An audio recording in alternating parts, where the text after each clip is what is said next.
إلا بلاغا من الله ورسالاته ومن يعص الله ورسوله فإن له نار جهنم خالدين فيها أبدا। অর্থ, তবে আমার ক্ষমতা শুধু এই যে আমি আল্লাহ হতে বাণী পৌঁছে দিতে পারি এবং তার বাণীসমূহ রিসালাত। আর যে ব্যক্তি আল্লাহ ও তার রাসূলের অবাধ্যতা করে, তবে তার জন্য রয়েছে জাহান্নামের আগুন, সেখানে তারা চিরকাল থাকবে। এক সারমর্ম, এই আয়াতটি আল্লাহর রাসূলের সাল্লাল্লাহু আলাইহি ওয়াসাল্লাম দায়িত্বের সীমা সুস্পষ্টভাবে নির্ধারণ করে। রাসূলের ক্ষমতা কেবল আল্লাহর পক্ষ থেকে বাণী পৌঁছানো বালাগবান এবং তার রিসালাত প্রদান করা। তার দায়িত্ব হল মানুষের কাছে ঐশী নির্দেশ পৌঁছে দেওয়া, ফল দেওয়া নয়।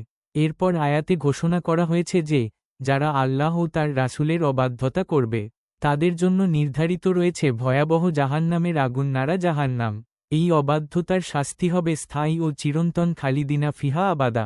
এটি প্রমাণ করে যে, রাসূলের অনুসরণ মূলত আল্লাহরই অনুসরণ। এই আয়াত মানুষের জন্য একটি চূড়ান্ত সতর্কবাণী এবং দিকনির্দেশনা। ২ সারাংশ, এই আয়াতটি জিন্নদের বক্তব্য আগের আয়াতগুলোর ধারাবাহিকতায় বা রাসূলের বক্তব্য হিসেবে এসেছে। রাসূলের দায়িত্ব ছিল কোনো অলৌকিক কাজ করা নয়, বরং ঐশী বার্তাগুলো যথাযথভাবে পৌঁছে দেওয়া।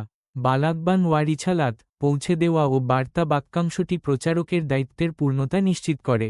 এই ঘোষণার মাধ্যমে রাসূল সাল্লাল্লাহু আলাইহি ওয়াসাল্লাম এর মানবিক সীমাবদ্ধতা ও আল্লাহর কর্তৃত্বের পার্থক্য স্পষ্ট হয়।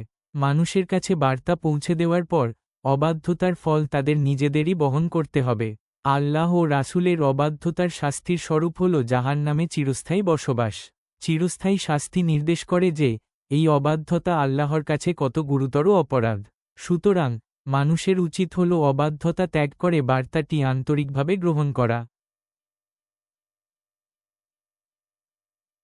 ৩ তাৎপর্য, এই আয়াতের তাৎপর্য হল কুরআনের কর্তৃত্বকে চূড়ান্তভাবে প্রতিষ্ঠা করা। রাসূলের কাজ হল মাধ্যম হওয়া, চূড়ান্ত ক্ষমতা আল্লাহরই, এই সত্য তুলে ধরা। আল্লাহর রিসালাত, বাণীসমূহ শব্দটি ইঙ্গিত দেয় যে, রাসূল যা বলেছেন তা সবই আল্লাহর পক্ষ থেকে ছিল। অবাধ্যতার ফলকে চিরস্থায়ী জাহান্নাম ঘোষণা করার মাধ্যমে ভীতি তাওকুয়া সৃষ্টি করা হয়েছে। চিরস্থায়ী শাস্তি ইঙ্গিত দেয় যে, ঈমান প্রত্যাখ্যান হল এমন এক অপরাধ যার কোনো ক্ষমা নেই। এই আয়াতটি যারা রাসূলের বাণীকে তুচ্ছ জ্ঞান করে, তাদের জন্য কঠিন সতর্কবার্তা। রিসালাতের প্রতি অবিশ্বাস মানেই সরাসরি আল্লাহর কর্তৃত্বকে প্রত্যাখ্যান করা।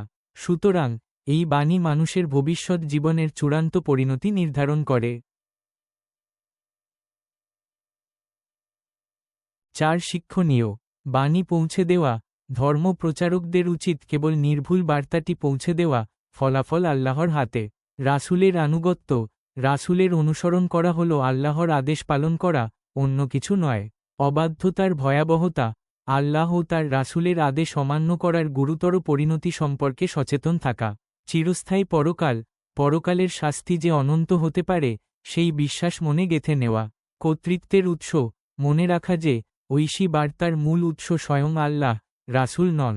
সঠিক পথ অনুসরণ, চিরস্থায়ী জাহান্নাম থেকে বাঁচতে হলে জীবনের প্রতিটি ক্ষেত্রে আল্লাহ ও রাসূলের দেখানো পথে চলতে হবে। দায়িত্বশীলতা, বার্তা শোনার পর আমল করার দায়িত্ব সম্পূর্ণরূপে মানুষের ওপরই বর্তায়।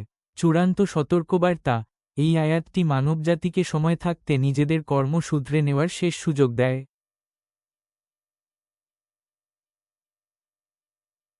আপনারা অবশ্যই লাইক, শেয়ার ও সাবস্ক্রাইব করবেন যাতে নতুন পর্ব মিস না করেন।